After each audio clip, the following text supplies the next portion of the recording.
Yogi Adityanath UP में BJP विधायक दल के नेता चुन लिए गए थे। उन दिनों वे लखनऊ में वीवीआईपी गेस्ट हाउस में अस्थायी रूप से रह रहे थे। तब यूपी के DGP Javed Ahmad, chief secretary Rahul Bhatnagar Yogi से मिलने पहुंचे।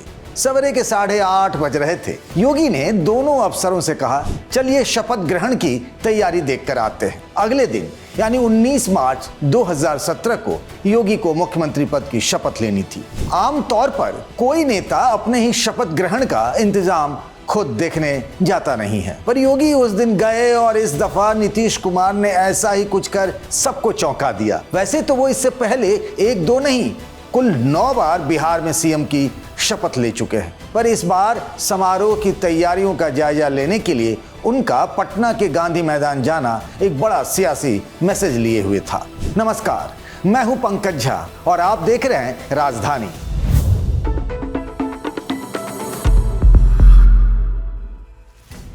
अठारह नवंबर को शाम के करीब 5 बज रहे थे। डिप्टी सीएम सम्राट चौधरी, बीजेपी के बिहार प्रभारी विनोद तावड़े, बिहार बीजेपी के संगठन महामंत्री भिखुभाई दलसानिया, राज्य सरकार में मंत्री नितिन नवीन जैसे बीजेपी के कई बड़े नेता नीतीश के पीछे पीछे गांधी मैदान पहुंचे। नीतीश के साथ सलाहकार दीपक कुमार समेत सीनियर अफसरों की पूरी टीम थी। गांधी मैदान पहुंचकर नीतीश ने शपथ ग्रहण की तैयारियों का जायजा लिया। सवाल यह है कि नीतीश ने ऐसा क्यों किया, क्योंकि उनके हर कदम के पीछे एक खास रणनीति होती है। बात यह है कि गांधी मैदान का खुद दौरा कर नीतीश ने बीजेपी के केंद्रीय नेतृत्व को यह मैसेज दे दिया कि बिहार के रियल बॉस सिर्फ वही हैं और वो कोई नहीं। भले ही नतीजों के हिसाब से बीजेपी नंबर 1 पार्टी क्यों ना हो। न सिर्फ गांधी मैदान जाना, नीतीश ने अपने एक के बाद एक दांव से बीजेपी की बिहार में हालत 32 दांतों के बीच जीभ वाली कर दी है। बीजेपी को लगता था कि यही समय है, सही समय है, लेकिन नीतीश राजनीति में कभी भी समय के गुलाम तो रहे नहीं।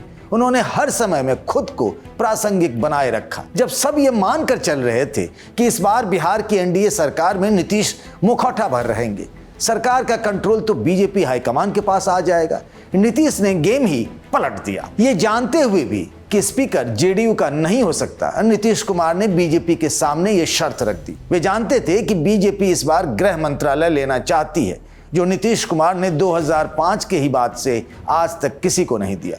होम के अलावा बीजेपी और भी कुछ अहम मंत्रालय अपने पास रखना चाहती थी। वो शिक्षा, ग्रामीण कार्य और जल संसाधन जैसे विभाग पर भी नजर गड़ाए हुए हैं। लेकिन विधानसभा अध्यक्ष को लेकर नीतीश ने ऐसा माहौल बनाया कि बीजेपी हाईकमान को बैकफुट पर आना ही पड़ा। गृह के बहाने बीजेपी ने इस बार ब्यूरोक्रेसी पर फुल कंट्रोल का मन बनाया था। कोशिश थी कि कुछ महत्वपूर्ण पद, जिनमें चीफ सेक्रेटरी से लेकर विजिलेंस के हेड तक पर उसकी पसंद के ही अधिकारी तैनात हों।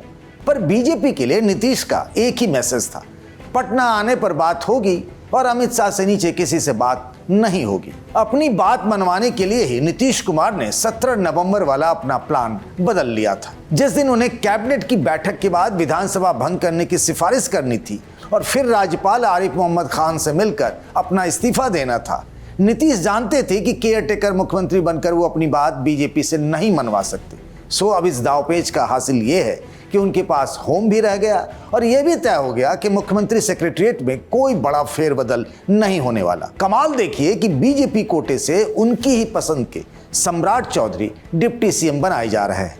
कहते हैं कि दोनों नेताओं की केमिस्ट्री बड़ी अच्छी है। बीते कुछ दिनों में नीतीश की छवि में भी जमीन आसमान वाला फर्क आया है। इसके निर्माता निर्देशक यानी डायरेक्टर प्रोड्यूसर वे खुद हैं। कहाँ तो चर्चा उनके खराब स्वास्थ्य को लेकर होती थी, तरह तरह की वीडियो और कहानियां हो रही थी, लेकिन अब उनका जिक्र राजनीतिक सूझबूझ से भरे फैसलों को लेकर हो रहा है। चुनाव के दौरान जब खबरें चली कि जेडीयू कोटे की सिटिंग विधायकों की सीटें चिराग पासवान की पार्टी को मिल रही हैं, तब नीतीश ने उन दोनों विधायकों को अपने घर बुलाया, फिर उनको टिकट देकर फोटो मीडिया में जारी करवा दी। 31 अक्टूबर को कैसे भूल सकते हैं आप? खराब मौसम के कारण पटना एयरपोर्ट से हेलीकॉप्टर उड़ नहीं पा रहे थे। नीतीश ने संजय झा को, जो जेडीयू के राष्ट्रीय कार्यकारी अध्यक्ष हैं, अपने घर बुलाया और बाय रोड ही चुनाव प्रचार पर निकल लिए। सबसे दिलचस्प वाला मामला तो धर्मेंद्र प्रधान को बीजेपी की तरफ से बिहार में चुनाव प्रभारी बनाने वाला है। नीतीश और प्रधान के बरसों से अच्छे संबंध रहे।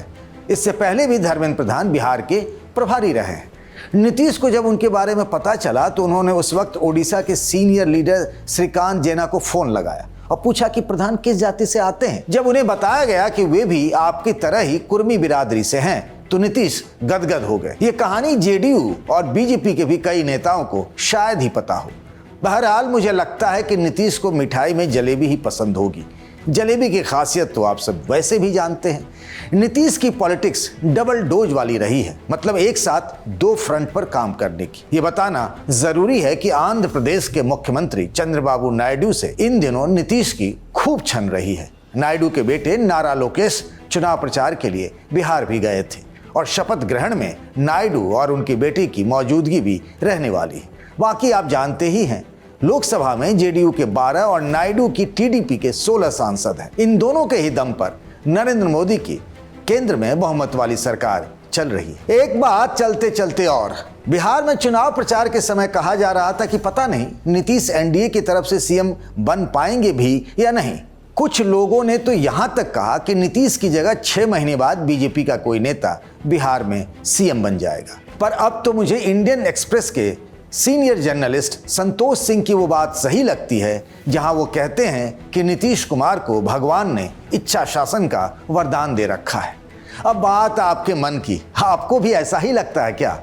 बताइएगा हमें कमेंट बॉक्स में। चलते चलते एक सूचना भी कि वापस आ रहा है लल्लन टॉप का सालाना जलसा लल्लन टॉप अड्डा। तारीख 21, 22, 23 नवंबर। जगह दिल्ली का मेजर ध्यानचंद स्टेडियम। सुनील शेट्टी, कुमार विश्वास, पीयूष मिश्रा, सपना चौधरी, मनु भाकर, फातिमा सना शेख जैसे बड़े बड़े नाम यहाँ होंगे। साधो बैंड का परफॉर्मेंस भी होगा, स्टैंड अप कॉमेडियन भी होंगे और साथ में होगी पूरी लल्लन टॉप फैमिली।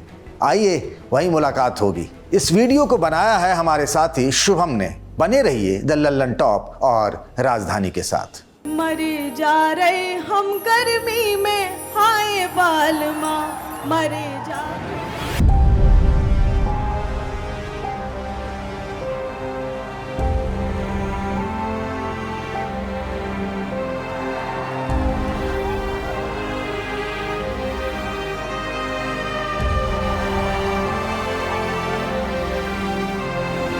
यहाँ पे सब कुछ देख के मेरे को लग रहा है दुनिया जी ली भाई। And each and every citizen of India is soldier of India.